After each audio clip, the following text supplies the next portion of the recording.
আমাদের সংস্কৃতি, আমাদের সংস্কার সর্বদা থাকবে আমাদের সাথে। ভারতের মহান গ্রন্থ আর কাব্যের সম্পূর্ণ সংকলন। সাবস্ক্রাইব করুন তিলক।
হে কেশব, আমি কি করব?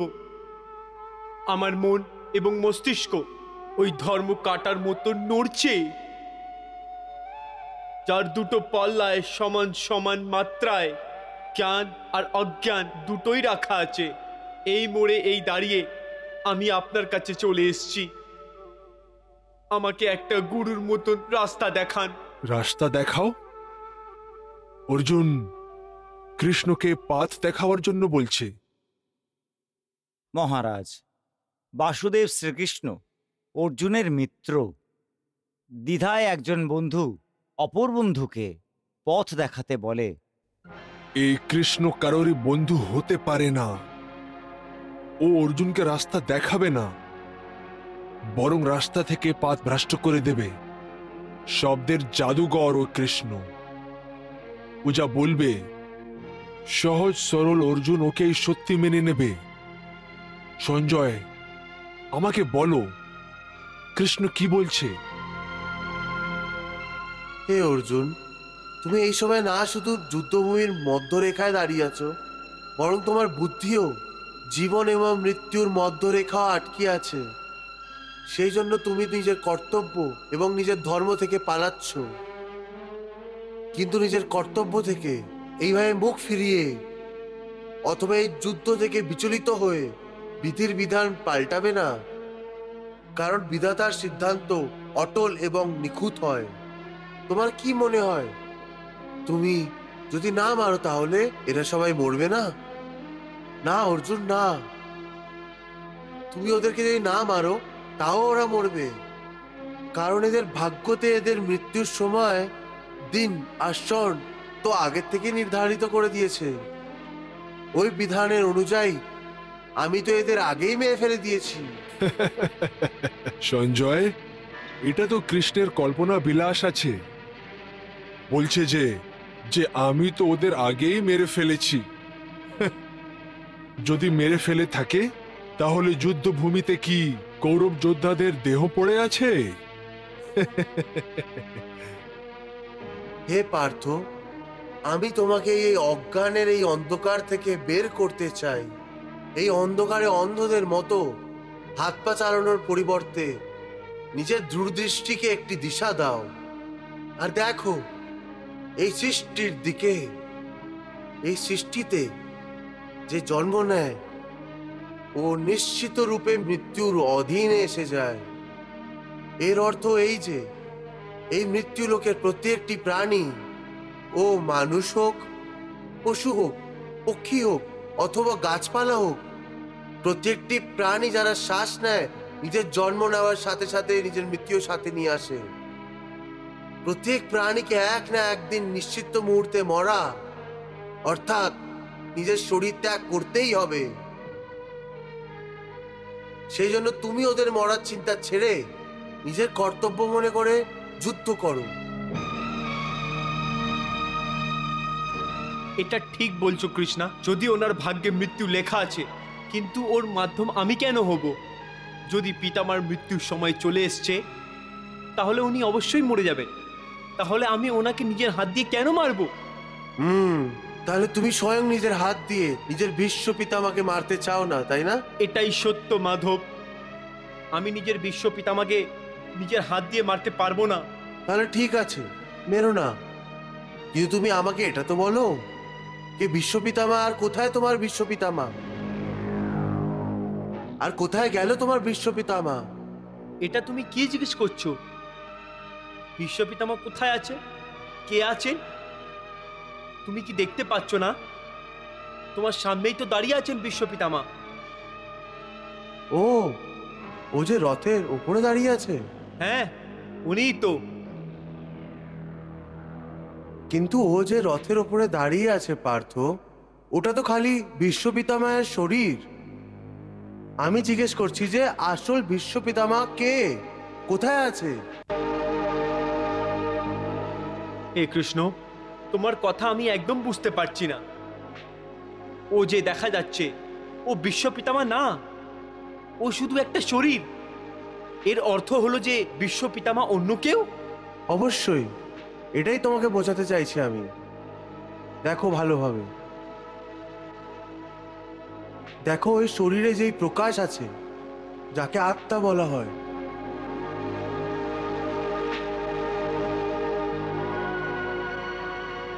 আমি তোমাকে দিব্য চক্ষু প্রদান করছি।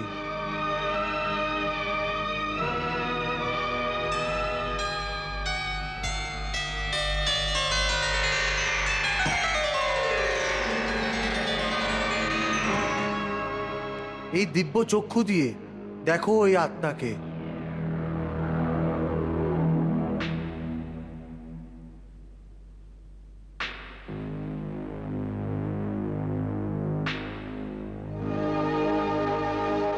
ওটা যেটা শরীরের ভেতরে আত্মা আছে, যে আলো দেখাচ্ছে, ওটাই আসল বিশ্ব পিতামা। দেখতে পাচ্ছ ওনার আত্মা?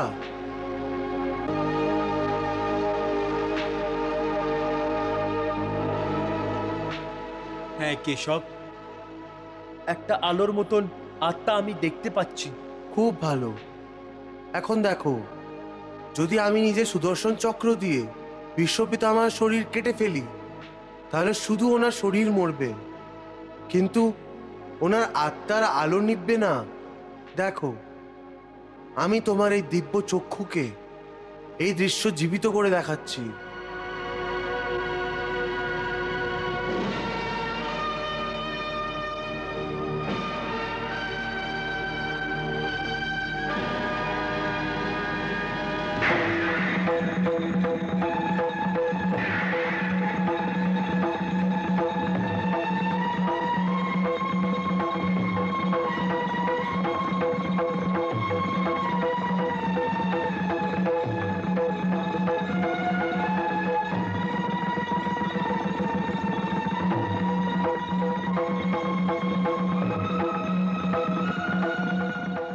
দেখতে পারলে অর্জুন, আমার সুদর্শনের মাধ্যমে শুধু ওই শরীর নষ্ট হয়েছে, ওনার আত্মার প্রদীপ এখনো পর্যন্ত ওইভাবেই জ্বলছে।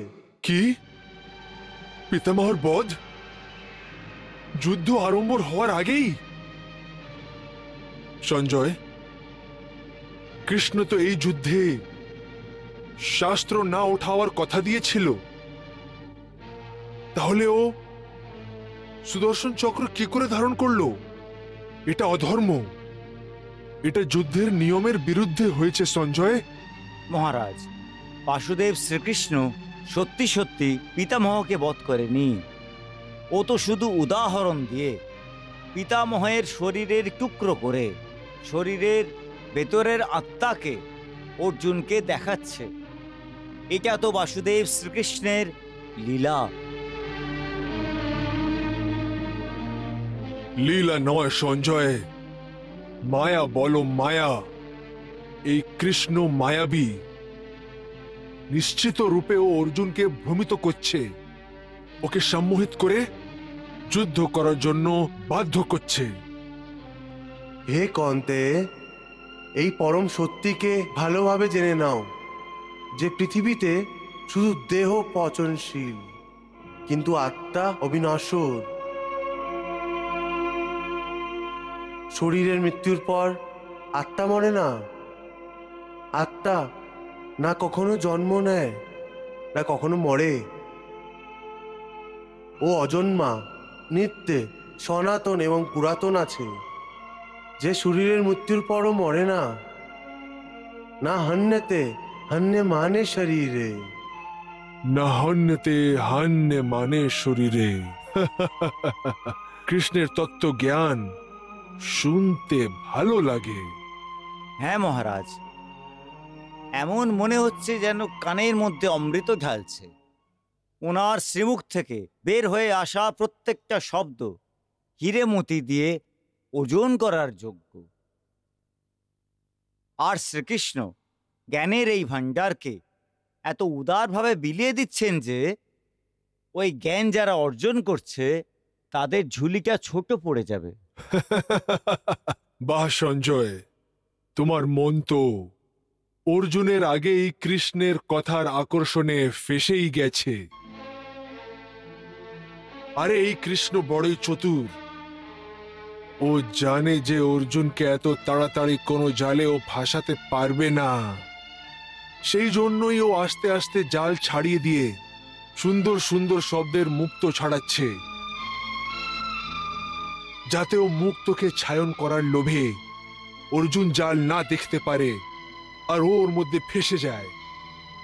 কিন্তু মহারাজ, শ্রীকৃষ্ণ নিজের মিত্র অর্জুনকে কোনো জালে কেন ফাঁসাতে চাইবেন? সঞ্জয়, তুমি বড়ই সরল, সেই জন্যই তুমি কৃষ্ণকে অর্জুনের বন্ধু বলছো। আরে রাজনীতিতে কেউ কারোর বন্ধু হয় না, সবাই শুধু নিজের নিজের স্বার্থের বন্ধু হয়। কিন্তু মহারাজ, আমি বুঝতে পারছি না যে এই যুদ্ধে শ্রীকৃষ্ণের কি রাজনীতি হতে পারে।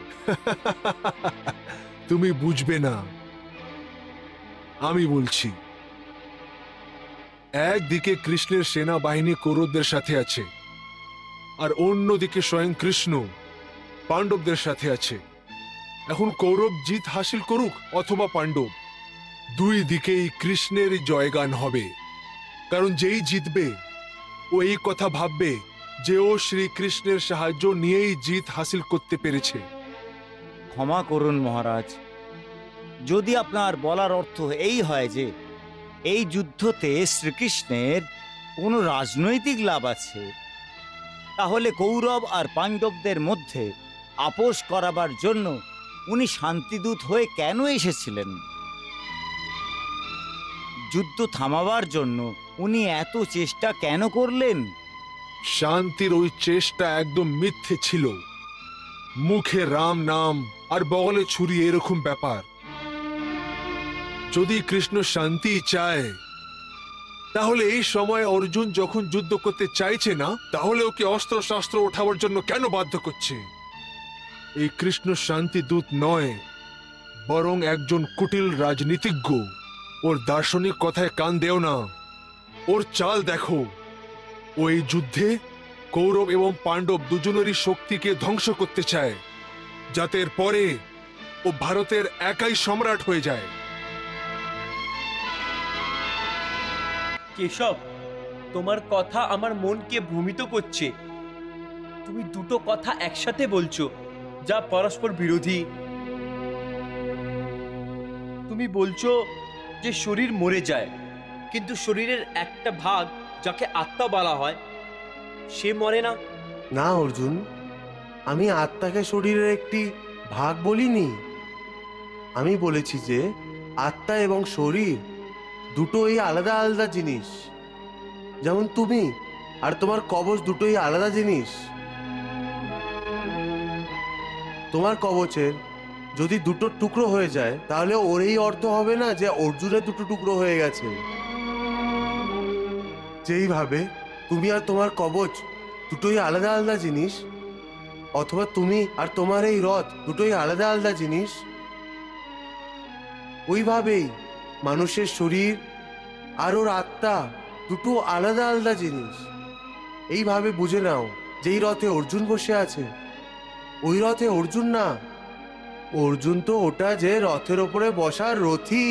এটা ঠিক আছে মাধব যে অর্জুন রথ না, আমি আছি যে রথে বসে আছে, সেই জন্য রথের ভেঙে যাওয়ার কোনো শোক হবে না। কিন্তু অর্জুনের মরে যাওয়ার তো শোক নিশ্চয়ই হবে। অর্জুন, তোমার কথা শুনে তোমার বুদ্ধির ওপরে আমার হাসি পাচ্ছে। নিজের দিক থেকে তুমি বড় বড় পণ্ডিত এবং জ্ঞানীদের মতন সুন্দর সুন্দর কথা বলছো, কিন্তু তুমি এটা জানো না যে যারা সত্যিকারের জ্ঞানী হয় ওরা না ওদের শোক করে যে মরে গেছে, আর না ওদের জন্য শোক করে যারা এখনো মরেনি। কারণ ওরা জানে যে যে মারা গেছে ও আবার জন্ম নেবে, আর যে এখনো জীবিত আছে ওরা অবশ্যই মারা যাবে। যে মরে গেছে সে আবার জন্ম নেবে, কারণ খালি শরীরের নাশ হয়, শরীরের ভেতরে যে আত্মা আছে ও কখনোই মরে না। হে পার্থ, এই সংসারে দুটোই জিনিস আছে, একটি শরীর আর দ্বিতীয় ওই শরীরে যে থাকে শরীরই। যে শরীরে যে আত্মারূপী শরীরই থাকে ও কখনোই মরে না। আর হ্যাঁ, এই শরীর সর্বদা থাকে না। আত্মা একটি শরীর ছাড়ে আর অন্য একটি শরীর ধারণ করে নেয়। ঠিক ওইভাবেই যেমন মানুষ পুরনো বস্ত্র ছেড়ে দিয়ে নতুন বস্ত্র ধারণ করে নেয়। वसांसि जीर्णानि यथा विहाय नवाति गृणानि नरोपणानि तथा शरीराणि विहाय दृढिनान्य अन्यानि समयान्ति नवानि नहीं। हे महाभाग, ये देह का त्याग पुराने वस्त्र उतारने जैसा, जीवात्मा का नूतन जन्म नए परिधान के धारने जैसा।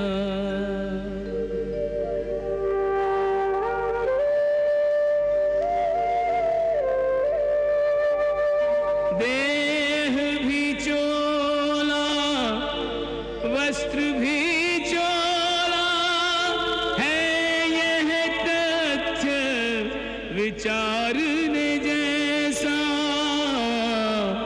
चोले के इस परिवर्तन पर क्या है धीरज हारने जैसा। হে পার্থ, শুধু একটুকু বুঝে নাও, মৃত্যু একটি দরজা যার ভেতরে প্রবেশ করার সময় আত্মা পুরনো শরীর ছেড়ে দেয়। বাস্তবে মৃত্যু এবং জন্ম নেওয়ার দুটো দরজা আছে, যারা এক অপরের মুখোমুখি আছে। প্রাণী যখন মৃত্যুর দরজায় পৌঁছায় তখন ওই শরীরে মৃত্যু হয়ে যায়। তারপর আত্মার প্রকাশ ওই শরীরকে ছেড়ে এগিয়ে চলে যায়, আর তারপর ওই প্রকাশ নতুন জন্মের দরজায় প্রবেশ করে, যেখানে জীব আত্মা আবার থেকে একটি নতুন শরীর প্রাপ্ত করে।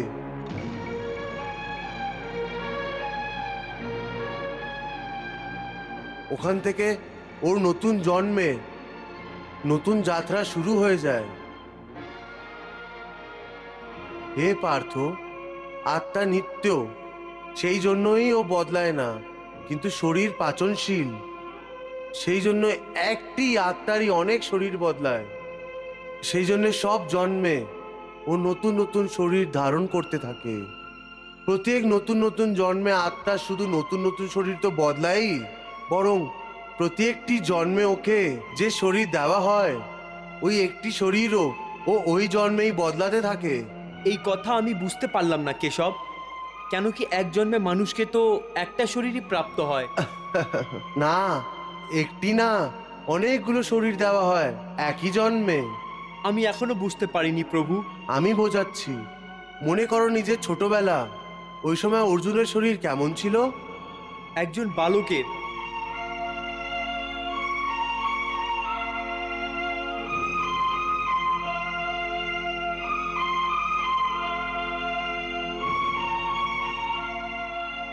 আর এখন ওই শরীরটা কোথায় আছে? ওই শরীর তো বদলে গেছে এই শরীরে। অর্থাৎ এখন আর ওই শরীর নেই। আজকে তুমি একজন যুবকের শরীর পেয়েছো। ঠিক এইভাবেই প্রাণীকে জন্মের সময় শিশুকে যে শরীর দেওয়া হয়, ওই শিশুর শরীর কালের প্রভাবে একজন বালকের শরীর হয়ে যায়। তারপরও কিশোর অবস্থায় আসে, আর তারপরও জোয়ান পুরুষের শরীর পায়, তারপর মাধ্যম বয়সী, তারপর বুড়োর রূপ নিয়ে শেষ পর্যন্ত একটি শুকনো পাতার মতো জীবনের বৃক্ষ থেকে ভেঙে পড়ে যায়। প্রভু, ভগবান শ্রীকৃষ্ণ অর্জুনকে এটা কি বোঝানোর চেষ্টা করছেন? আমি তো বুঝতে পারছি না প্রভু। মানুষের তো একই জন্মে একটাই শরীর প্রাপ্ত হয়, তাই না? হে প্রভু, একটি জন্মে কয়েকটি শরীরের এ কি কথা বলা হচ্ছে? দেবী, এই ব্যাপারটাকে বোঝানোর অত্যন্ত সরল। দেখো, আমি তোমাকে উদাহরণ দিয়ে বোঝাচ্ছি। কার দৃষ্টান্ত? এখন ভগবান শ্রীকৃষ্ণকেই নিয়ে নাও। এই সময় উনি গীতার মহাজ্ঞান অর্জুনকে দিচ্ছেন। ওনার শরীর দেখো। এই ভগবান শ্রীকৃষ্ণ যখন পুতনাকে মেরেছিল,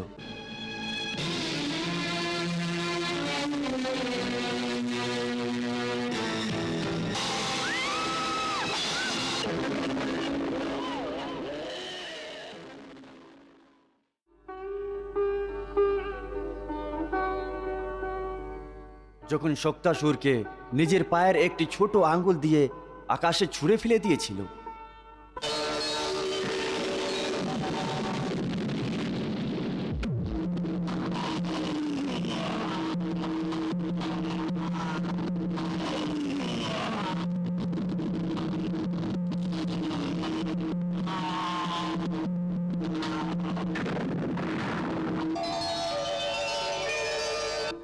ওই শিশুকালে ওনার শরীর কি ধরনের ছিল?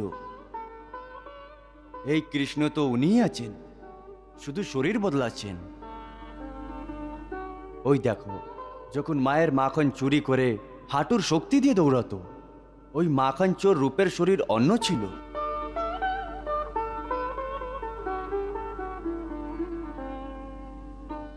আর যখন কিশোর অবস্থার শরীর প্রাপ্ত হয়েছে, তখন কালিয়া নাগের ফানায় বসে নৃত্য করেছিল।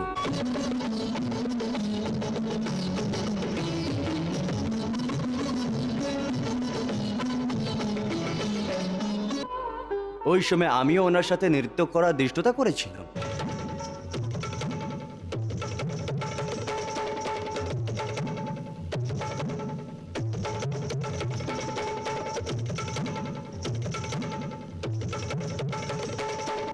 আর আজ দেখো ওনার এই শরীর। এইভাবে যে শরীর মুহূর্তে মুহূর্তে ক্ষণে ক্ষণে যেভাবে নিজের বিনাশের দিকে এগিয়ে যাচ্ছে, ওই শরীরের মৃত্যুর শোক জ্ঞানীরা করে না।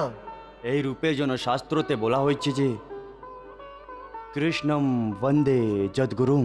ফুলের মতো আমাদের শরীর নিজের প্রকৃতির কারণে জন্ম নেয়, বাচ্চা হয়, জোয়ান হয়, তারপর ওই জোবানি শেষ হতে থাকে, যাকে বৃদ্ধকাল বলা হয়।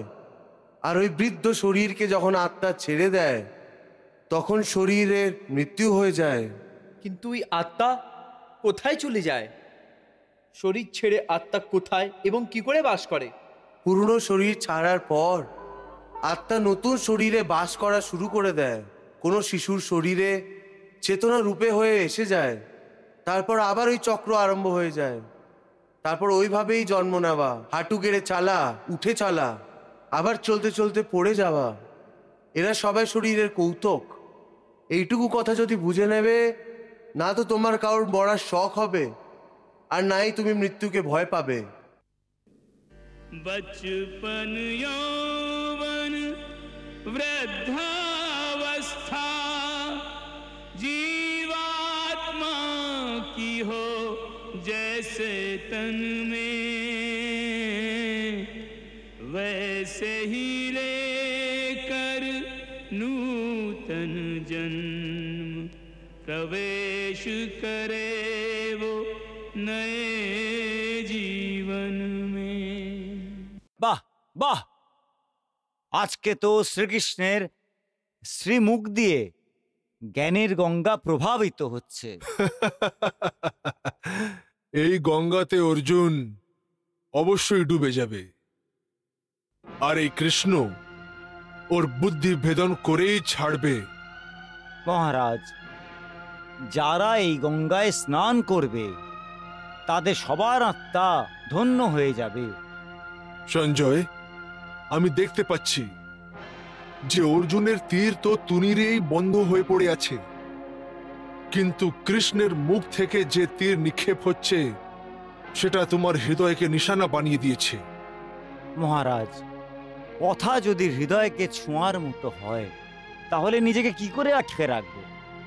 আমার চিন্তা হচ্ছে, মনে হচ্ছে তোমারই মতন অর্জুনও কৃষ্ণের কথার চক্রবৃদ্ধে ফেসে যাবে,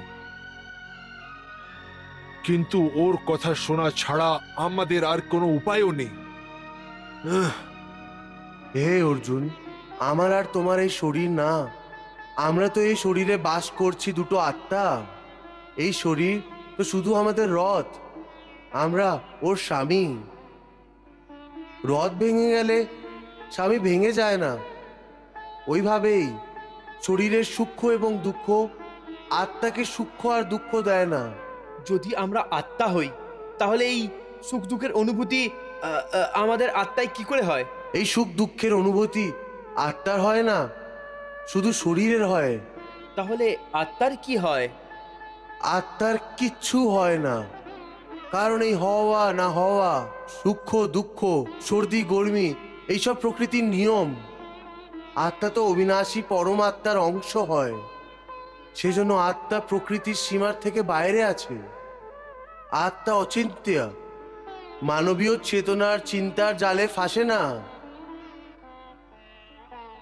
অর্জুন, আত্মার ওপরে প্রকৃতির এবং সৃষ্টির নিয়ম প্রযোজ্য নয়, কারণ ওর সৃষ্টি এবং প্রকৃতি দুটোরই নাগালের বাইরে। যেমন একটি অগ্নিস্ফুলিঙ্গ অগ্নিরই একটি অংশ হয়, ঠিক ওইভাবেই আত্মা পরমাত্মার এই একটি অংশ হয়। সেই জন্য অনিত্য, অজন্মা, সনাতন এবং সর্বব্যাপী আছে, যে স্থির থাকে এবং অটলও থাকে। अच्छेद्यो अयम अदायो अयम अक्लेद्यो अशोष एव च नित्यः सर्वगतः स्थाणुर अचलो अयम सनातनः। आत्म अभेद्य अदाय अक्लेद्य ये अमिट अशोष्य कहावे हो।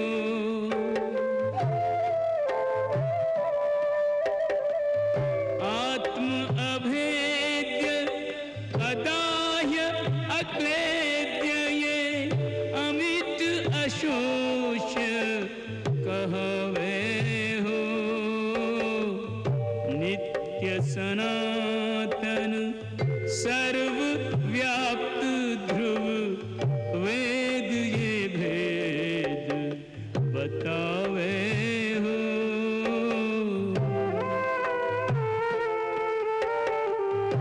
नित्य सनातन सर्वव्याप्त ध्रुव वेद ये भेद बतावे हो।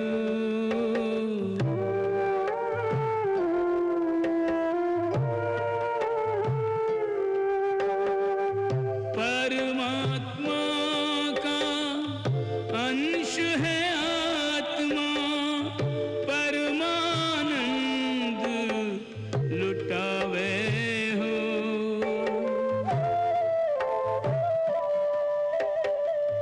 परमात्मा का अंश है आत्मा, परमानंद लुटावे हो। तब तक विचरे परमात्मा में, जब तक जा न समावे हो।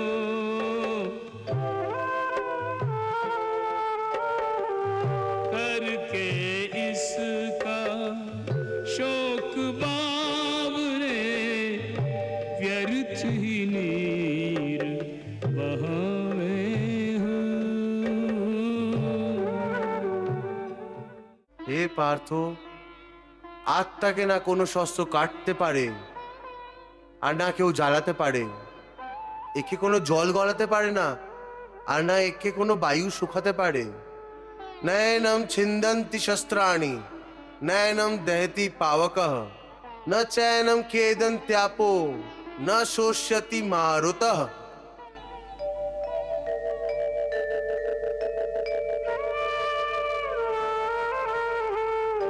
आत्मा है वह सत्य कि जिसको शस्त्र काट नहीं पावे हो।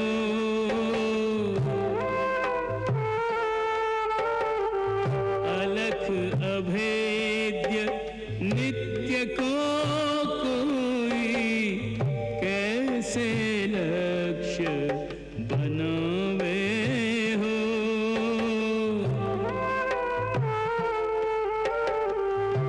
अग्नि का भाग चर्म का तन है, तन को भस्म बनावे हो।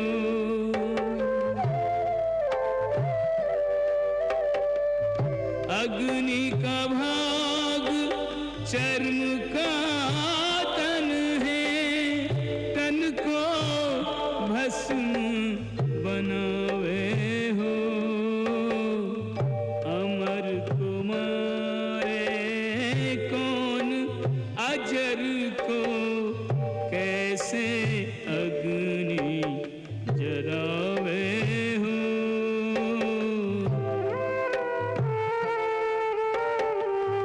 अमर कुमारे कौन अजर को कैसे अग्नि जरावे हो।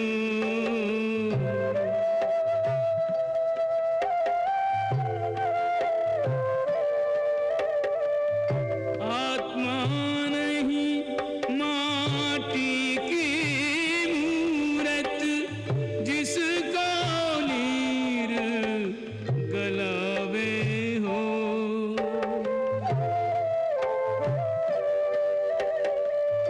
आत्मा नहीं माटी की मूरत, जिसको नीर गलावे हो।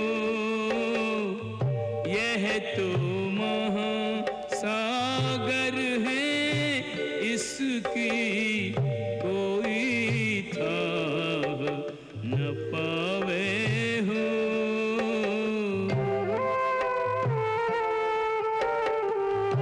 यह तो है महासागर, इसकी कोई थाह न पावे हो।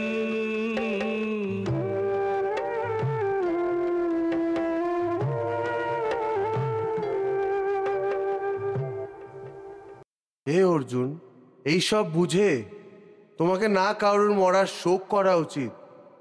আর না কারোর না মরার প্রসন্ন হওয়ার প্রদর্শন করা উচিত।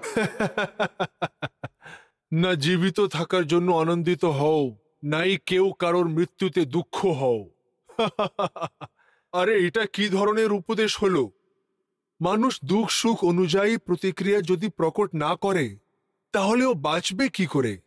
আর তাহলে ওর মধ্যে আর কোনো পাথরের মূর্তিতে কি পার্থক্য থেকে যাবে? মহারাজ, শ্রীকৃষ্ণের কথাকে বোঝবার মতো সামর্থ্য আমার মধ্যে নেই। তা সত্ত্বেও আমার বুদ্ধি ওই কথার যা অর্থ গ্রহণ করেছে, ওই ভাব অনুযায়ী শ্রীকৃষ্ণ চান যে অর্জুন যুদ্ধভূমিতে আবেগের বশত মোমের পুতুল যেন না হয়ে যায়, বরং বীরত্বের একটি পাহাড় হয়ে দাঁড়িয়ে থাকুক, যাতে আবেগের গরম ওকে গলাতে না পারে। কারণ ও কোনো সাধারণ মানুষ নয়, একজন যোদ্ধা। হ্যাঁ, এই কৃষ্ণ তো এটাই চায় যে অর্জুনের হৃদয় যেন পাথরের হয়ে যায় আর ও কৌরবদের মেরে ধ্বংস করে দিক। ক্ষমা করুন মহারাজ, শ্রীকৃষ্ণের বলার শুধু একটি মাত্র উদ্দেশ্য নয়। ওনার বলার অর্থ এই যে মানুষকে নিজের অথবা পরের কারোরই মৃত্যুর শোক না পালন করে নিজের ধর্মের পালন করা উচিত। অন্য শব্দে ধর্মের পালন করার সময় মনের আবেগদের কোনো স্থান দেয়া উচিত নয়। সঞ্জয়, যদি তুমি কৃষ্ণের দুই অর্থহীন কথার এইভাবে ব্যাখ্যা করতে থাকো তাহলে আমার ভয় আছে যে অর্জুনের আগে আমি স্বয়ংই কৃষ্ণের কথায় বিশ্বাস করে নেব। হে কেশব, এইসব স্বীকার করে যে আত্মা নিত্যে সনাতন এবং অজন্মা, ওকে শস্ত্র কাটতে পারে না, আগুন জ্বালাতে পারে না, তা সত্ত্বেও প্রাণীর আত্মাকে দুঃখ সুখ, শোক খুশি, মান অপমান, ব্যথা এবং আনন্দের অনুভূতি কি করে হয়? হে পার্থ, আমি এর আগেও তোমাকে বলেছি, সুখ দুঃখের অনুভূতি করা আত্মার না, শরীরের কাজ। কিন্তু কেশব, শরীরে দুঃখে বা পীড়া তখন হবে যখন শরীরকে কষ্ট পাবে বা শরীর কোথাও কেটে যায়। যেমন শরীর আগুনে জ্বলে যায় আর তার কারণে যেই ব্যথা হয় সেটা শরীরের ব্যথা। কিন্তু মান হানি হওয়ার জন্য যেই দুঃখ হয় অথবা সম্মান হলে আনন্দ প্রাপ্ত হয়, ওতে তো শরীরে কোনো আঘাত হয় না। ওই মানহানির দুঃখ, ওই অপকৃতির ব্যথা, সে তো আত্মাকেই হয় না। না অর্জুন, এই কীর্তি অপকীর্তি, মান অপমান, এই লাভ লোকসান, এই জেতার আনন্দ অথবা পরাজিত হওয়ার ব্যথা, এই সব কিছু আত্মার হয় না। এটা আত্মার কাজ না, এটা মনের দুষ্টুমি। মনের নাশটামি, এর কি অর্থ কেশব? পার্থ, প্রাণীর শরীরের একটি অদৃশ্য অঙ্গ হলো মন, যাকে দেখতে পাওয়া যায় না, কিন্তু ওটাই শরীরের সবচেয়ে শক্তিশালী অংশ। মনে রেখো যে মন শরীরের একটি অংশ, ওর আত্মার সাথে কোনো সম্বন্ধ নেই। আত্মা যদি রথে বিরাজমান রথের স্বামী হয়, তাহলে মন শরীর রূপী মনের সারথি হয়। এই মনই ইন্দ্রিয়র ঘোড়াকে এদিকে ওদিকে চালিত করে। কখনো জুবানের আবেগ, এই চঞ্চল মন মানুষকে এই বিভ্রান্তিতে ঢেলে দেয় যে ও সর্বশক্তিমান, ও সব কিছু করতে পারে, ও এখানকার রাজা, যার আগে প্রত্যেককে নত হওয়ার জন্য বাধ্য হয় আর যাকে প্রত্যেককে প্রণাম করে। যেইভাবে প্রদীপের নিচের আলোকে প্রদীপের নিচে লোকানো অন্ধকার দেখতে পায় না, ঠিক ওইভাবেই জুয়ান কালকে ওর পেছনে লোকানো বৃদ্ধকালকে দেখতে পারে না। কিন্তু যখন শরীরের প্রদীপে জুয়ান শক্তির ঘি জ্বলে জ্বলে শেষ হতে থাকে আর প্রদীপের নিচে অন্ধকার বাড়তে থাকে, তখন মানুষেরা ঘাবড়িয়ে চিল্লাতে থাকে, আমি অসুস্থ।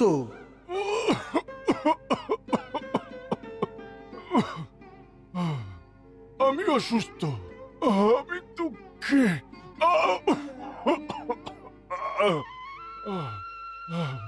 আমি আমি মরছি, আমায় বাঁচাও। এই কাদার নাটকও মনি করে। হে অর্জুন, মানুষকে শব্দের অহংকারে মদিরা পান করিয়ে নেশাগ্রস্ত করে দেওয়াই খালি মন হয়।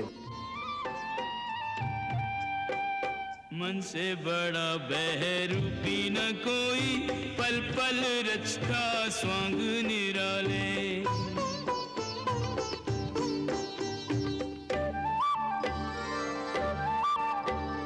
माया ममता में उलझा रहे वो, पड़ जाए जो मन के पाले। मन के बहकावे में ना, मन के बहकावे में ना, मन राह भुलाए भ्रम में डाले। मन के बहकावे में ना, मन राह भुलाए भ्रम में डाले। तू इस मन का दास न बन, इस मन को अपना दास बना ले। तू इस मन का दास न बन, इस मन को अपना दास बना ले। वाह प्रभु वाह। बहती रही गीता की गंगा, कर्म की धारा, भक्ति की धारा। अर्जुन के संग उस गंगा में करता रहा स्नान जग सारा।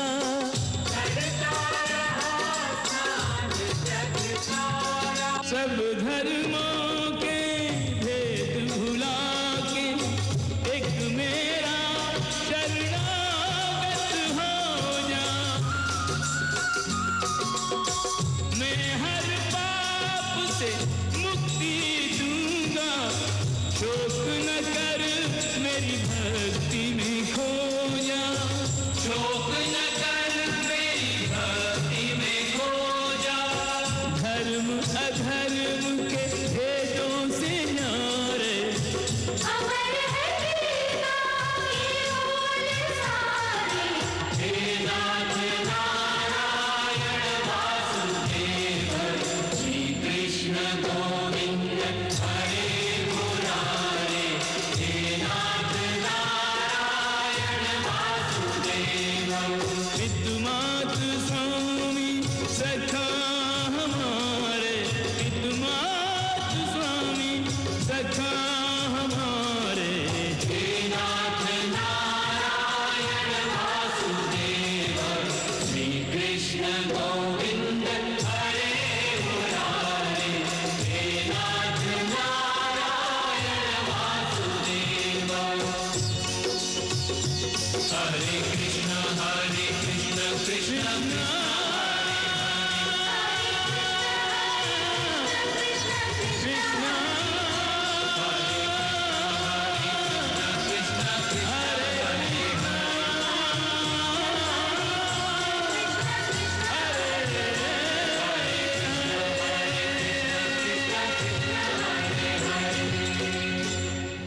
হে অর্জুন, মানুষকে শব্দের অহংকারে মদিরা পান করিয়ে নেশাগ্রস্ত করে দেওয়াই খালি মন হয়। আর মানুষের শরীরের একটি অদৃশ্য অংশ হয় মন, যাকে দেখা যায় না, কিন্তু ওটাই সবচেয়ে শক্তিশালী ভাগ হয় শরীরে। मन से बड़ा बहरूपी न कोई, पल पल रचता स्वांग निराले।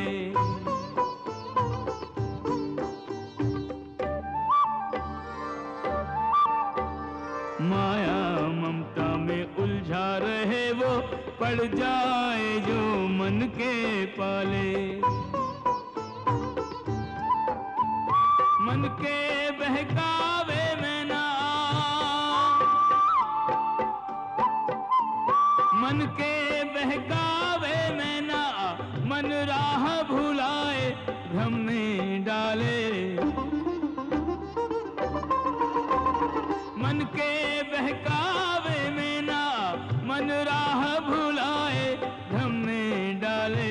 तू इस मन का दास न बन, इस मन को अपना दास बना ले। तू इस मन का दास न बन, इस मन को अपना दास बना ले। প্রভু বাহ! ওর হাতেই আছে মোহ মায়ার জাল, যেটাও মানুষের কামনার ওপরে ডালতে থাকে আর ওকে নিজের বশে করতে থাকে। এই মন শরীরের সাথেও মোহ করে, নিজের আনন্দের সাথেও মোহ করে, নিজের দুঃখের সাথেও। আনন্দে থাকার সময় আনন্দের গীত গায়, আর দুঃখের সময় দুঃখের গীত গুনগুনায়। নিজের দুঃখতে অন্যদেরকে মিশিয়ে ও প্রসন্ন হয়। যে কোনো প্রাণীরকে ওর মন জীবনের শেষ সময় পর্যন্ত ওর জাল থেকে বের হতে দেয় না। দড়ি দিয়ে বেঁধে ওকে ভিন্ন ভিন্ন ধরনের নৃত্য করাতে থাকে। আর কোনো প্রাণীকে একটুকু সময়ও দেয় না যে ও নিজের অন্তরে প্রবেশ করে নিজের আত্মাকে চিনুক। আর আত্মার ভেতরে পরমাত্মার প্রকাশ আছে, ওই পরমাত্মার সাক্ষাৎ করুক।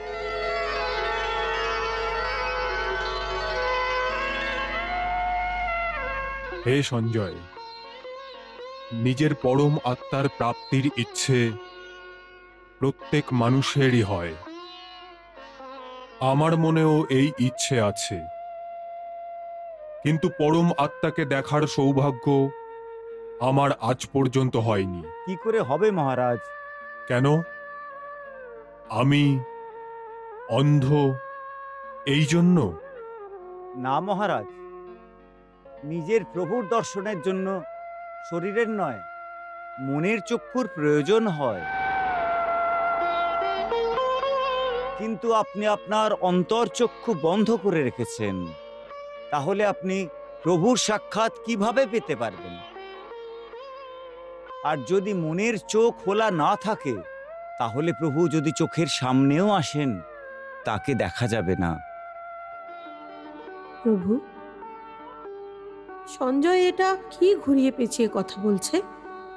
যা ওর মনে হচ্ছে ওই সব কিছু স্পষ্ট রূপে কেন বলছে না?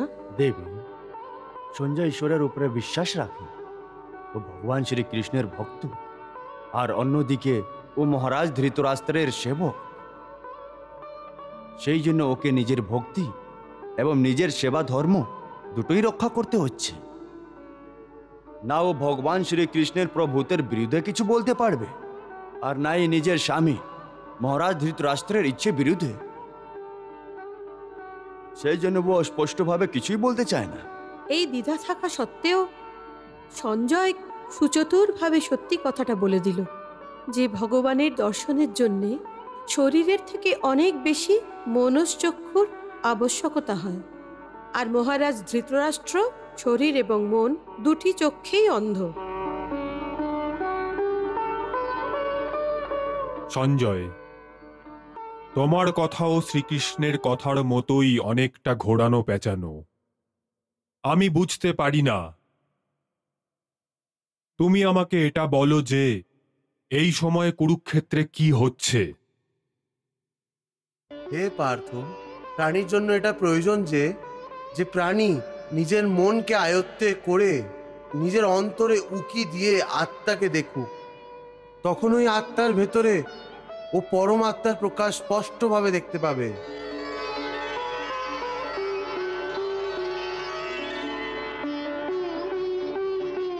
ওটাকেই পরমাত্মার সাক্ষাৎ বলা হয়। তুমি তো বলছো যে নিজের আত্মাকে উকি দিয়ে নিজের আত্মাকে আর ওই আত্মায় প্রকাশিত পরমাত্মাকে চিনতে চেষ্টা করো। অর্থাৎ আত্মা থেকে আলাদা অন্য কেউ আছে যে আত্মাকে চিনতে পারবে। এটা কাকে বলছো যে আত্মাকে চেনো? কে চিনতে পারবে ভেতরের আত্মাকে? তোমার মন। মন? হ্যাঁ, তোমার মন। কিন্তু তুমি তো বলো যে মন মায়াজালে ফাঁসিয়ে দিয়ে প্রাণীকে অনেক নৃত্য করায়। তাহলে আত্মা ওই পরমাত্মার দিকে কেন নিয়ে যাবে? তুমি ঠিক প্রশ্ন করেছো অর্জুন। এটার উত্তর এই যে যতক্ষণ তুমি তোমার মনকে বিষয়ের এবং অধীনে থাকতে দেবে, ততক্ষণ ও তোমাকে নৃত্য করাতে থাকবে। হে পার্থ, মানুষের শরীর একটি রথের মতো।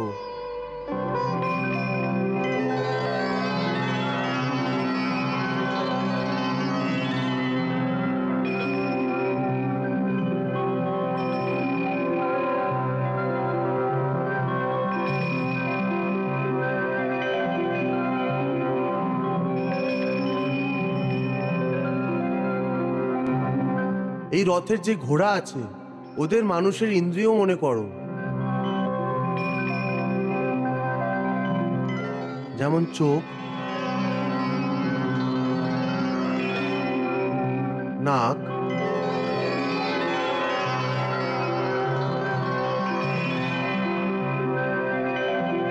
কান,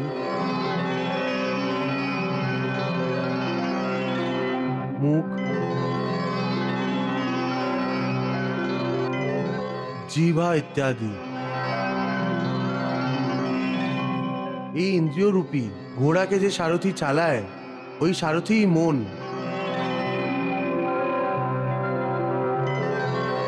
আর ওই রথে যে বসে আছে, যে ওই রথের স্বামী, ওই আত্মা।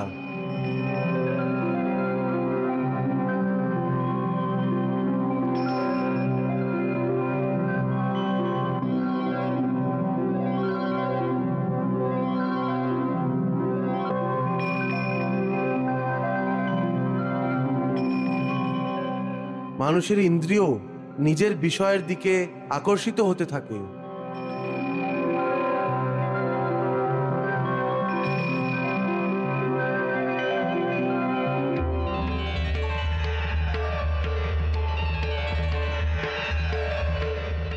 আর ওর মন ইন্দ্রিয়দের, ওর বিষয়দের দিকেই দৌড়াতে থাকে।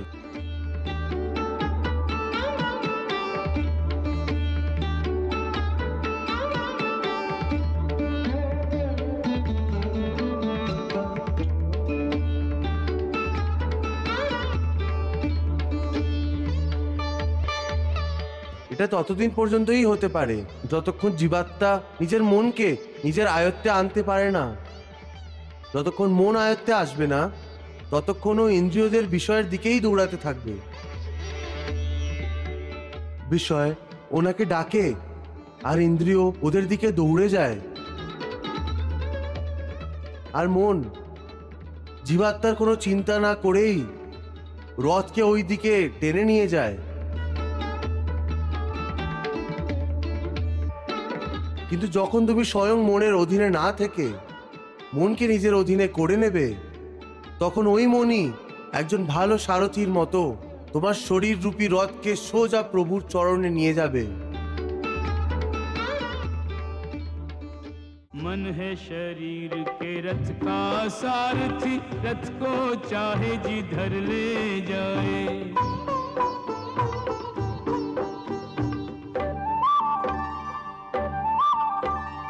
इंद्रियां हैं इस रथ के घोड़े, घोड़ों को विषयों की ओर भगाए। आत्मा और शरीर के मध्य में, आत्मा और शरीर के मध्य में ये मन अपने खेल दिखाए।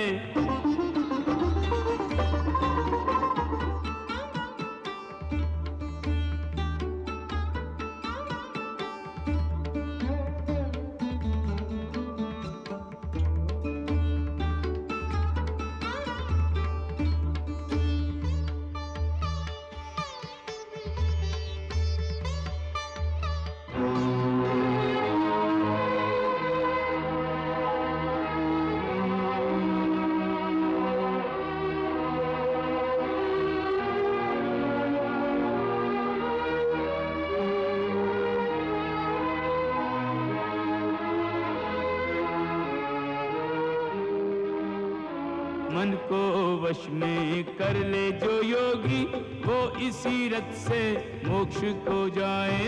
मन को वश में कर ले जो प्राणी, वो इसी रथ से अनंत को जाए।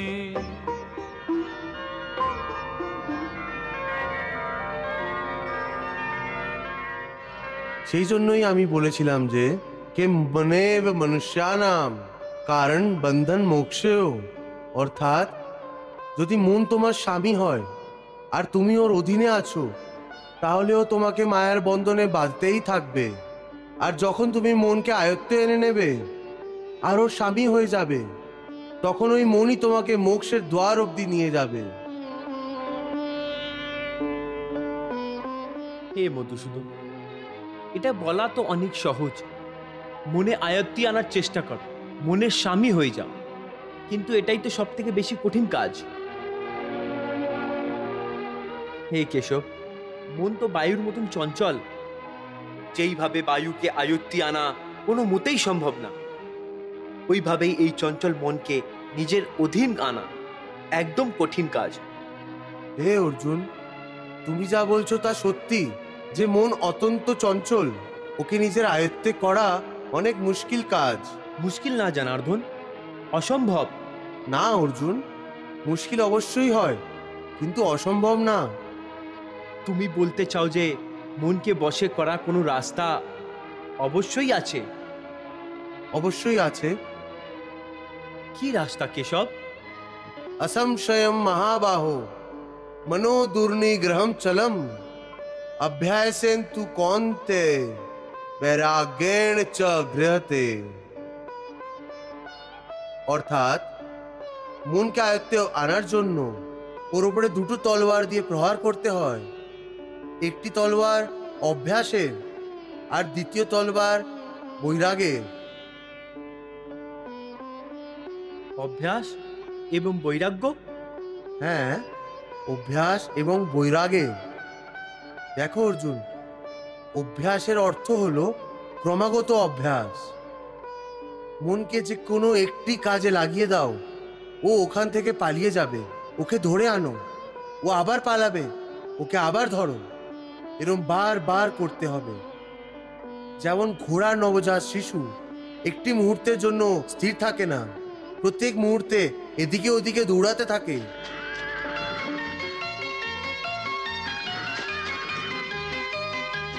ওইভাবেও মনই প্রত্যেক মুহূর্তে এদিকে ওদিকে দৌড়াতে থাকে। একটি চঞ্চল ঘোড়ার মতো মনও বড় চঞ্চল হয়। আর এই ধরনের চঞ্চল মনকে আয়ত্তে আনা ততটাই কঠিন যেমন কোনো ক্রোধী ঘোড়াকে আয়ত্তে আনা। এই ধরনের ঘোড়াকে আয়ত্তে আনার জন্য ঘোড়া চালক যত জোর লাগায়, ঘোড়া ততটাই বিরোধ করে আর বারবার মালিককেই নিচে ফেলে দেয়। কিন্তু যদি ঘোড়সওয়ার দৃঢ় সংকল্প নেয়, তাহলে শেষ পর্যন্ত ওই ক্রোধীর ঘোড়ার ওপরে বসে সওয়ারি করতে আরম্ভ করে দেয়। ব্যাস, তারপর ওই ঘোড়াই মালিকের নির্দেশ অনুযায়ী চলে।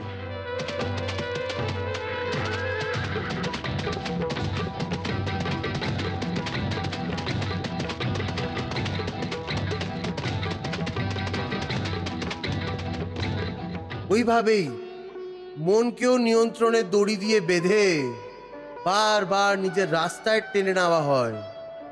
এইভাবেও শেষ পর্যন্ত নিজের স্বামীর কথা শোনা আরম্ভ করে দেয়। এটাকেই বলা হয় অভ্যাসের তলোয়ার চালানো। যদি অভ্যাসের তলোয়ার চালিয়েই মন রাস্তায় চলে আসে, তাহলে ওই অন্য বৈরাগ্যের তলোয়ারের কি আবশ্যকতা? ওর প্রয়োজন এই জন্যে আছে যে একবার ঠিক রাস্তায় আসার পর মন আবার থেকে ওই পুরনো রাস্তায় না চলে যায়। কারণ ওই পুরনো রাস্তায় ইন্দ্রিয়ের বিষয়গুলি ওকে সর্বদা আকর্ষিত করতে থাকবে।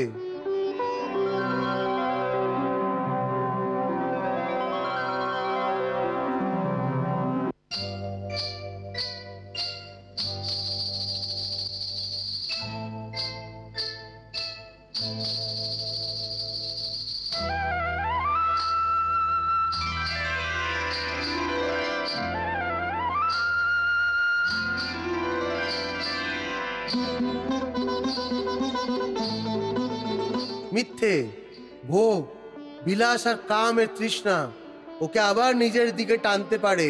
সেই জন্য মনকে এটা বোঝার প্রয়োজন আছে যে ওই সমস্ত বিষয় ভোগ মিথ্যে পার্থ, অসার আছে, যোগ মায়ার মাধ্যমে উৎপন্ন হওয়া মোহের ভ্রম। মন যখন এই সত্যিকে বুঝে যাবে, তখন আর ওর বিষয়ের প্রতি মোহ থাকবে না, বরং ও বৈরাগী হয়ে যাবে। আর এটাই বৈরাগের তলোয়ারের কাজ আছে, যে ও বিষয়ের মোহকে কেটে মনকে সন্ন্যাসী বানিয়ে দেয়। मोह से विमूढ़ित जब बुद्धि तेरी भली भांति मोह रूपी दल दल को पार कर जाएगी। लोक परलोक से संबंधित भोगों के प्रति तब तेरे मन में विरक्ति भर जाएगी। वासना की वासना रहेगी तेरे पास तनिक, मन स्थिर हो जाएगा, कामना मर जाएगी रे अर्जुन। मन के स्थिर होने पर आत्मा ये परमात्मा रूपी सागर में उतर जाएगी, परमात्मा रूपी सागर में उतर जाएगी।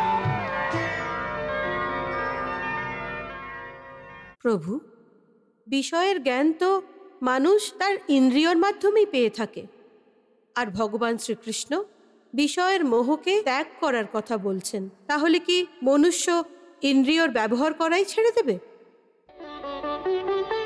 না দেবী, বিষয়ের মোহকে ত্যাগ করার অর্থ এই না যে মানুষ ইন্দ্রিয়ের প্রয়োগ করাই ছেড়ে দিক। ভগবান এই ইন্দ্রিয়গুলি অর্থাৎ এই নাক, এই কান, এই চোখ, এই জিহ্বা আর চামড়া প্রদান এই জন্যই করেছেন যে ও নিজের এই মাধ্যমে জীবনের আনন্দ নিজেই নিক, আর প্রভুর বানানো এই সৃষ্টিতেও চতুর্দিকে আনন্দ বিলিয়ে দিতে চেষ্টা করুন। প্রকৃতির সৃষ্টিতে রং, রূপ, রস, সঙ্গীত, স্পর্শ এবং ভিন্ন ভিন্ন সুগন্ধের রচনা এই জন্যই করেছেন যে যাতে প্রাণীদের থেকে সুখ পায়। সেই জন্য মানুষের প্রয়োজন যে নিজের চোখ দিয়ে সৃষ্টি দর্শন করুক, সৃষ্টিতে চতুর্দিকে যে রং ছাড়িয়ে আছে তাকে দেখুক, ফুলকে দেখুক, তারাকে দেখুক, চাঁদ এবং চাঁদের আলোর আনন্দ উপভোগ করুক, রঙিন পাখিদের দেখুক, পাখির অদ্ভুত এবং সুন্দর সঙ্গীতের রস নিক, কোকিলের কুহু কুহু ডাক শুনুক, ঝর্ণার সঙ্গীত শুনুক, জুহি, বেলা, মোগরা, কস্তুরী এবং শ্রাবণের প্রথম বর্ষায় পৃথিবী থেকে যে সুগন্ধ বেরোয় তার আনন্দ উপভোগ করুন। আর যেমন ভাবে একজন মায়ের নিজের বাচ্চার কোমল গালকে ছুঁয়ে ওকে চুমু খেয়ে ওর কোমল স্পর্শে প্রাণ ভরে যায়, ওইভাবেই ভিন্ন ভিন্ন স্পর্শের আনন্দ নিই। আর এই সব কিছু যে রচনা করেছে সেই প্রভুর লীলার গুণ গাক। কিন্তু এই সব বিষয়ের ভোগ করার সময় মানুষ বিষয়ের দাস না হয়ে গিয়ে বরং একজন কর্মাগরীর মতো অধিকার মুক্ত হয়ে যেন ওকে ভোগ করে। ভোগকে ভোগের মতন না, বরং যোগীর মতন ভোগ করুক। আর এই সব করার সময় ধৈর্য এবং ভরসাময় যেন না হারায়। প্রভু ভোগের ত্যাগের কথা বলছেন না দেবী, উনি তো ভোগ বিলাসে আর শক্তিকে ত্যাগ করার কথা বলছেন। হে কেশব, এই যে তুমি বৈরাগ্যের কথা বলছো, এটা তো তখনই আসতে পারে যখন মানুষ আপনার কথায় বিশ্বাস করবে এই সম্পূর্ণ জগৎ বাস্তবে মিথ্যে, পঞ্চশী, কিন্তু আপনার মায়ার প্রভাবে ওটা সত্যি মনে হয়। এই পরম সত্যের জ্ঞানে যদি বিশ্বাস হয়ে যায় তখনই তো বৈরাগ্য হবে। একদম ঠিক। জ্ঞান মানুষের হৃদয়ে বৈরাগ্য আনতে পারে, আর ওই সত্যিকারের জ্ঞানই আমি তোমাকে প্রদান করছি। তুমি তো প্রদান করছো কৃষ্ণ, কিন্তু আমার মন ওকে গ্রহণ করছে না কেন? কারণ এখন পর্যন্ত তুমি মোহ এবং বিভ্রান্তির অন্ধকার থেকে বেরিয়ে আসতে পারোনি, সেই জন্যই তুমি ওই জ্ঞানকে গ্রহণ করতে পারছো না। সেই জন্য আমি তোমাকে বোঝাচ্ছি, শুধু শরীরের মৃত্যু হয়, আত্মা মরে না। সেই জন্য ওই শরীরের মোহ ত্যাগ করে দাও, ওদের মৃত্যুর শোক ত্যাগ করে দাও। কিন্তু তোমার মন ওই সত্যিকে স্বীকার করতে চাইছে না। তুমি ঠিক বলছো কেশব, আমি তোমার কথা বুঝতে তো নিশ্চয়ই পারি, কিন্তু আমার মন ওকে গ্রহণ করছে না কেন? এর কারণ কি? এর কারণ ওই শিকল যেটা তোমার মনকে নিজের চারদিকে বেঁধে রেখে দিয়েছে। কোন শিকল? আত্মীয় স্বজনের শিকল, এই সম্পর্কের মোহ, যে আমার ভাই, এ আমার মামা, এ আমার শ্বশুর, ইনি আমার পিতামহ।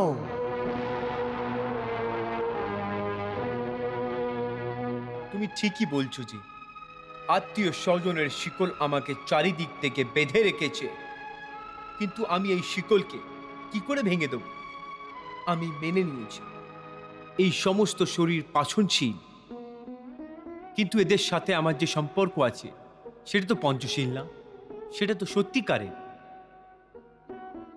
ভীষ্ম আমার পিতামহ হয়, অভিমন্যু আমার পুত্র হয়, মহাবলী ভীম আমার ভাই হয়। এই সম্পর্কগুলো তো সত্যি। এদের শরীর নিশ্চয়ই মরে যাবে, কিন্তু এদের সাথে আমার যে সম্পর্ক আছে সেটা তো মরবে না। যেরকম আজ আমার বাবা মহারাজ পাণ্ডুর শরীর নেই, কিন্তু আমার বাবা আজকেও মহারাজ পাণ্ডুই আছেন। পিতা পুত্রের এই পবিত্র রিশতা তো শেষ হয়ে যায়নি। এই সম্পর্কের পবিত্রার ওপর আমি কি করে প্রহার করব?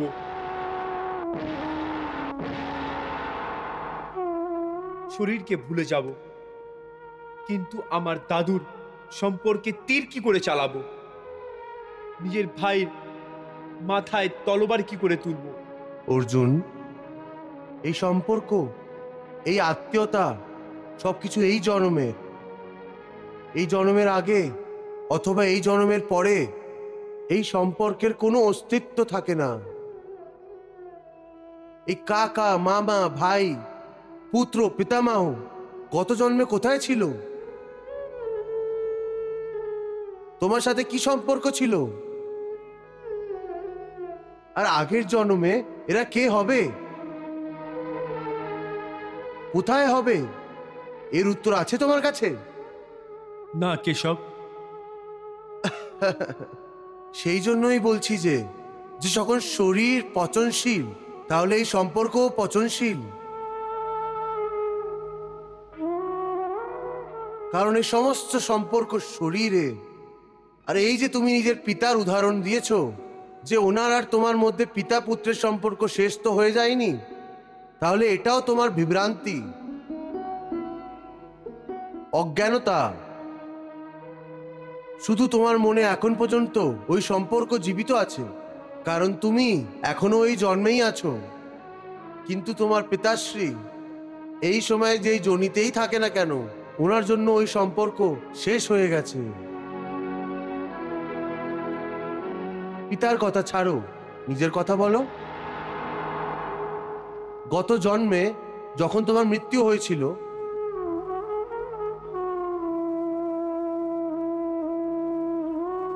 ওই সময় তোমার সমস্ত আত্মীয় স্বজন সম্বন্ধী কেঁদেছে হবে।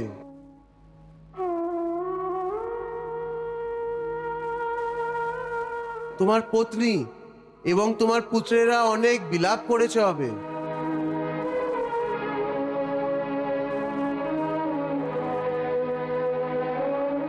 কিন্তু আজকে এই জন্মে তোমার মনেও নেই যে কে কে তোমার মৃত্যুতে শোক মানিয়েছিল। আজ তোমার জন্য ওনার অথবা ওনার কাদার কোনো মূল্য আছে কি? সেই জন্য বোঝাতে চেষ্টা করছি যে কোনো লোকের জন্য মৃত্যুর শোক করো না, এবং কোনো লোকের সাথে সম্পর্ক ভেঙে যাওয়ার দুঃখ করো। আর এমনিও আমার মায়া এত প্রবল অর্জুন যে যাদের তুই মনে করিস যে তোর মৃত্যুর পর ওরা শোক করবে, আজীবন কাঁদতে থাকবে, ওটাও সত্যি না।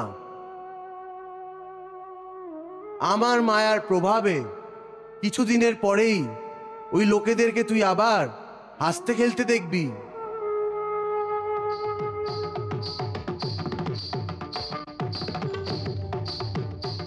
মিত্র 4 দিন কাঁদে, ভাই 10 দিন কাঁদে, স্ত্রী ওর থেকে একটু বেশি কাঁদে, মা সবচেয়ে বেশি সময় পর্যন্ত কাঁদে। কিন্তু সবার অশ্রু আস্তে আস্তে শুকিয়ে যায়, আর ওই চোখে আবার থেকে নতুন নতুন স্বপ্নের আলো চমকাতে থাকে।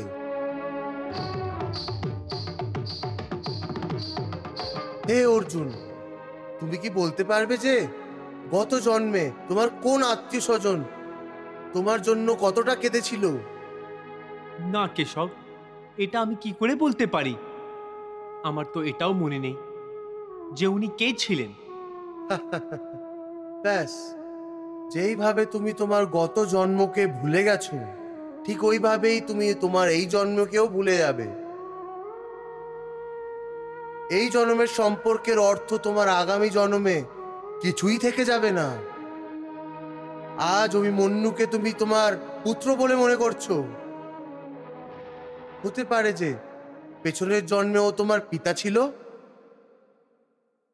অথবা আগামী জন্মে ও তোমার মহা শত্রুও হতে পারে। আজকে তুমি যাদের নিজের আত্মীয় স্বজন বলে মনে করছো, যাদের সম্মানিত বলে মনে করছো, আর এই জন্যেই ওদের হত্যা করতে সংকোচ বোধ মনে করছো, হতে পারে ওদের মধ্যে কেউ তোমাকে তোমার পেছন জন্মেতে হত্যা করেছিল।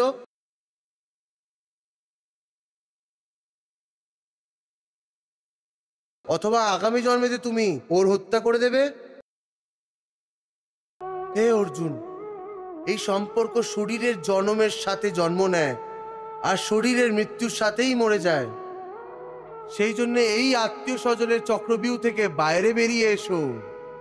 আত্মা অমর, এই অমর সত্যিকে স্বীকার করো। সম্পর্ক তো বদলাতেই থাকে। সঞ্জয়, এই রকম লোকেরা পরিবারের মধ্যে আছে, ঝগড়ার বীজ বপন করে, ভাইকে ভাইয়ের থেকে আলাদা করে দেয়, সংযুক্ত পরিবারে শত্রুতার বীজ বপন করে দেয়। এই কৃষ্ণ সত্যিই কথার জাদুকর। ছোটবেলায় মাখন খেয়ে খেয়ে এর কথাও মিষ্টি আর সুন্দর হয়ে গেছে। মনে হচ্ছে এ অর্জুনকে সম্পর্কের মোহ থেকে বের করেই ছাড়বে। মহারাজ, কথা যদি সত্যি হয় তাহলে মানুষ ওকে তৎক্ষণাৎ স্বীকার করে নেয়। শ্রীকৃষ্ণের কথা সত্যি, সেই জন্যই মনকে জয় করে নেয়। মন জয় করে নেয়?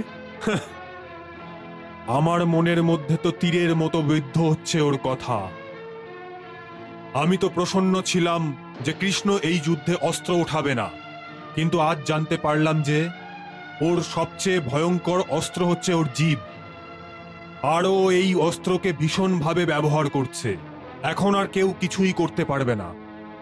এখন বলো, ওর জিভ কি ধরনের অগ্নিবর্ষা করছে? হে অর্জুন, এই জন্য তোমাকে না সম্পর্কের জন্য মোহ করা উচিত, না সম্পর্ক ভেঙে যাওয়ার শোক করা উচিত। এটাই সংখ্যে যোগের জ্ঞান যে মানুষকে একজন সন্ন্যাসীর মতো ভাবা উচিত। এই সব আত্মীয় স্বজন মোহকে জন্ম দেয়, আর মোহ এই সব সম্পর্ককে এত জোর করে ধরে নেয় যে যেমন একজন লোভী পুরুষ নদীতে ডোবার সময়ও পয়সার থলিকে হাত থেকে ছাড়ে না, আর শেষ পর্যন্ত ওই থলির বোঝে নিজেও ডুবে যায়।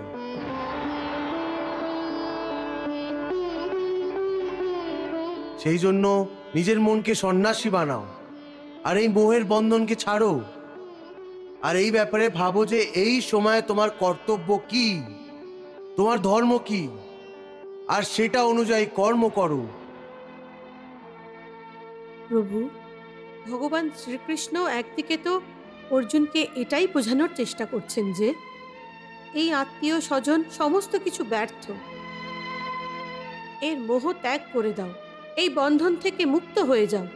আর অন্যদিকে উনি অর্জুনকে যুদ্ধ করার জন্য প্রেরণা দিচ্ছেন, ওকে আত্মীয়দের বিরুদ্ধে অস্ত্র ওঠানোর জন্য প্ররোচনা দিচ্ছেন, তাদের হত্যা করার কথা বলছেন। দেবী, অর্জুনকে ভগবান শ্রীকৃষ্ণের উপদেশ ঠিকই বলেছেন। এর মধ্যে সন্দেহ এবং চিন্তা করার কি আছে? প্রভু, যুদ্ধ করা এবং নিজের শত্রুদের হত্যা করা যোদ্ধাদের কাজ, সন্ন্যাসীদের নয়। কিন্তু ভগবান শ্রীকৃষ্ণ অর্জুনকে সাংসারিক মোহ ত্যাগ করার কথাও বলছেন আর যুদ্ধ করতেও বলছেন। তাহলে একই সময়ে একজন মানুষ যোদ্ধাও হবে আবার সন্ন্যাসীও হবে, এটা কি করে সম্ভব হতে পারে? এটা তো পরস্পর বিরোধী বিচার হয়ে গেল। সন্ন্যাসী যদি হবে তাহলে যুদ্ধ কেন করবে? আর যদি যুদ্ধই করে তাহলে সন্ন্যাসী কি করে হবে? না দেবী, ভগবান শ্রীকৃষ্ণ অর্জুনকে সন্ন্যাসী হবার জন্য উপদেশ দিননি, বরং মন থেকে সন্ন্যাসী হবার জন্য বলছেন। সন্ন্যাসী হওয়ার উপদেশ দেননি? তাহলে মোহকে ত্যাগ করার অর্থের মানে কি? দেবী, ভগবান শ্রীকৃষ্ণ এই সংসারকে ত্যাগ করার পক্ষে নয়। উনি তো শুধু এটাই চান যে মানুষ এই সংসার থেকে নিজের কর্মের ফল যা পাওয়া যায় ওইগুলো সমস্ত ভোগকে ভোগ ভেবে করুক, কিন্তু শক্তি থেকে মুক্তি পেয়ে। মানুষকে মুক্তি পাওয়ার জন্য সন্ন্যাসী হওয়ার প্রয়োজন নেই। শুধু মন থেকে সন্ন্যাসী হয়ে নিজের সুখ এবং দুঃখকে ভোগ করেও নিজের ধর্ম না ভুলে যায়, মোহ মায়ের ফাঁদে না পড়ে নিজের ধর্মের পালন করুন। সন্ন্যাসী না, সন্ন্যাসীর মতন কাজ করুন। हो निर्लिप्त जो कर्म का योगाचरण करे इन इंद्रियों द्वारा,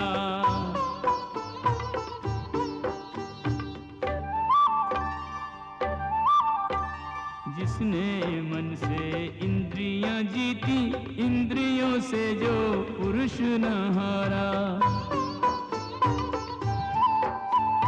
साथ रहे पंचेंद्रियों के,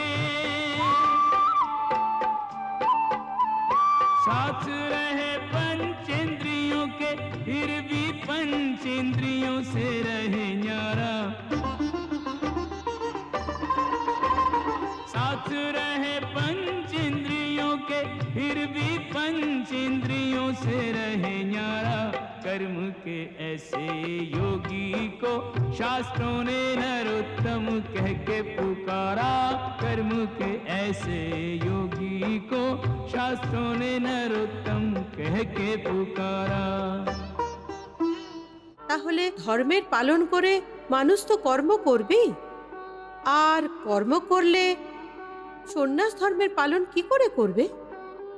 দেবী, যদি আপনি মনে করেন যে সন্ন্যাসী হওয়ার পর কর্ম করা যায় না, তাহলে আপনি ভগবান শ্রীকৃষ্ণের উপদেশকে বুঝতে পারেননি। হ্যাঁ প্রভু, এই কথাটা স্পষ্ট রূপে আমি বুঝতে পারছি না, সেই জন্যই তো আমি আপনার থেকে বুঝতে চাইছি। এটা এরকম না যেমন আপনি বুঝছেন। সংসারে বেঁচে থাকার জন্য প্রত্যেক প্রাণীকেই কিছু না কিছু তো করতেই হয়, যা ওর জন্য অনিবার্যই না, প্রয়োজন। যেমন পেটের খিদে মেটানো প্রত্যেক প্রাণীর জন্য অত্যন্ত প্রয়োজন, এমনকি নিজের পেটের আগুন নিভানোর জন্য সন্ন্যাসীরাও ভিখে জীবনযাপন করে। ভিক্ষাং দেহি, ভিক্ষাং দেহি, অর্থাৎ এটা কেউই কর্ম থেকে মুক্ত হতে পারে না। কিন্তু কেউ যদি ভগবান শ্রীকৃষ্ণের শিক্ষাকে বুঝতে পারে, তাহলে মানুষ কর্ম করতে করতেও কর্ম থেকে মুক্তি পেতে পারে। প্রভু, কর্ম করতে করতে কর্ম থেকে কেউ কি করে মুক্তি পেতে পারে? যেমন স্বয়ং ভগবান শ্রীকৃষ্ণ। হ্যাঁ দেবী, মানব অবতারে ভগবান শ্রীকৃষ্ণের জীবন এবং আচরণ সমস্ত মানব জাতির জন্য সংসারে থেকে সন্ন্যাসী হওয়ার একটি উত্তম উদাহরণ। উনি সংসারে থেকে ধর্ম স্বীকার করে কর্ম করেছেন। জয় পরাজয় অথবা ফলের চিন্তা উনি কখনোই করেননি। সেই জন্য যখন প্রয়োজন হয়েছে তখন যুদ্ধ করেছেন।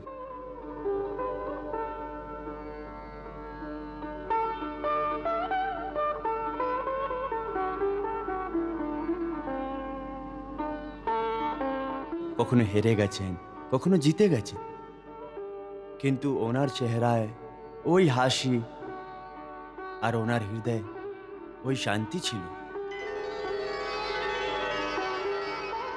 উনি যদি চাইতেন তাহলে বিজয়শ্রীর মালা প্রত্যেকবার উনিই পড়তেন।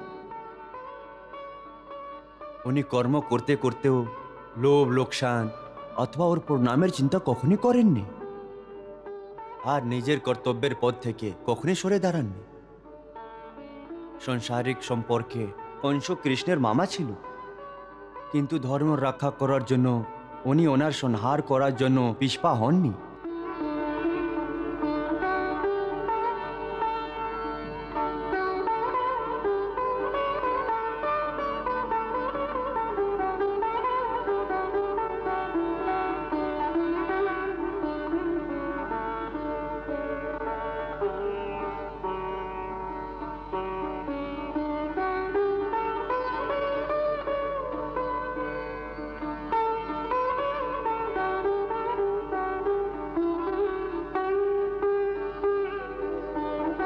সুতরণ দেবী, ভগবান শ্রীকৃষ্ণ অর্জুনকে এই জন্য এই উপদেশ দিয়েছিলেন যে তোর ধর্ম যুদ্ধ করা, কিন্তু তুই যদি এই আবেগের নদীতে প্রবাহিত হয়ে যাস আর মনকে নিজের আয়ত্তে না আনতে পারিস, তাহলে তুই নিজের ধর্মের পালন করতে পারবি না। সেই জন্য মনকে সন্ন্যাসী বানা আর নিজের ক্ষত্রিয় ধর্মের পালন কর। হে কেশব, একদিকে তুমি সন্ন্যাসের কথা বলছো, সন্ন্যাসীর মতন সমস্ত আত্মীয় স্বজনকে ভেঙে দেওয়ার কথা বলছো, আর অন্যদিকে আমাকে কর্ম করার জন্য বলছো। এই দুটোই কথা পরস্পর বিরোধী। তুমি জানো, মনুষ্য যে কোনো কর্ম করে সেই কর্মের কোনো কারণ হয়, কেউ প্রেরণা দেয়, যার প্রেরণার জন্য মনুষ্য কর্ম করে। কোনো ভাবনা তো নিশ্চয়ই হয়, যেই ভাবনার অনুভূতির জন্য মনুষ্য ভালো খারাপ যে কোনো কর্ম করে থাকে। অর্থাৎ কর্ম শিকড়ে অনুভূতি হয়, আর অনুভূতি শিকড়ে কোনো না কোনো সম্পর্ক নিশ্চয়ই হয়, কারণ কোনো না কোনো সম্পর্ক শিখরেই তো ভাবনার অনুভূতি হয়। সেই জন্য যদি মনুষ্য সমস্ত সম্পর্ক ভেঙে দেয়, নিজের অনুভূতিকে ত্যাগ করে দেয়, তাহলে ও কর্ম কার জন্য করবে? নিজের ধর্মের জন্য। ধর্মের জন্য? হ্যাঁ, নিজের ধর্মের জন্য। অর্থাৎ ধর্মের জন্য ভাবনার প্রয়োজন হয় না? না, ধর্মের জন্য অনুভূতির না, বরং নিজের কর্তব্য জ্ঞানের প্রয়োজন হয়। বাহ প্রভু বাহ। बहती रही गीता की गंगा, कर्म की धारा, भक्ति की धारा। अर्जुन के संग उस गंगा में करता रहा स्नान जग सारा।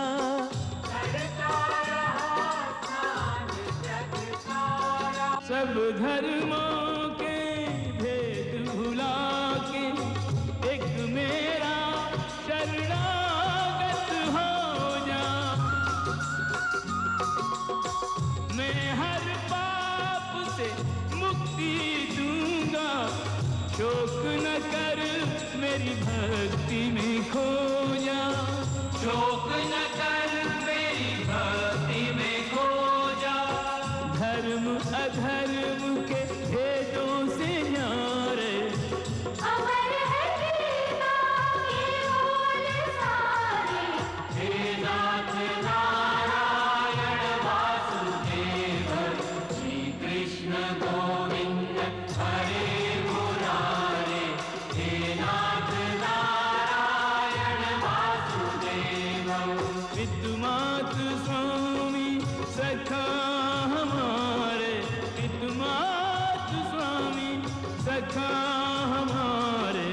हे नाथ नारायण वासुदेव, श्री कृष्ण गोविंद हरे मुरारे। हे नाथ नारायण वासुदेव। हरे कृष्ण कृष्ण कृष्ण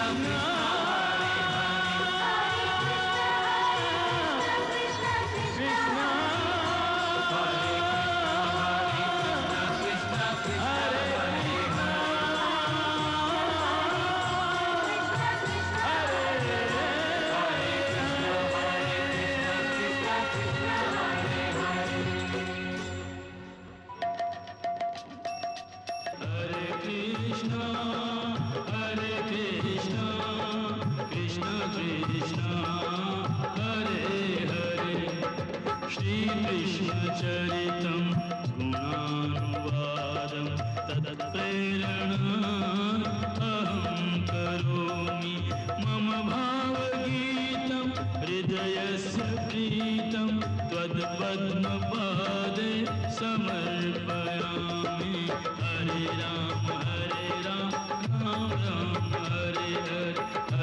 कृष्ण हरे कृष्ण कृष्ण कृष्ण हरे कृष्ण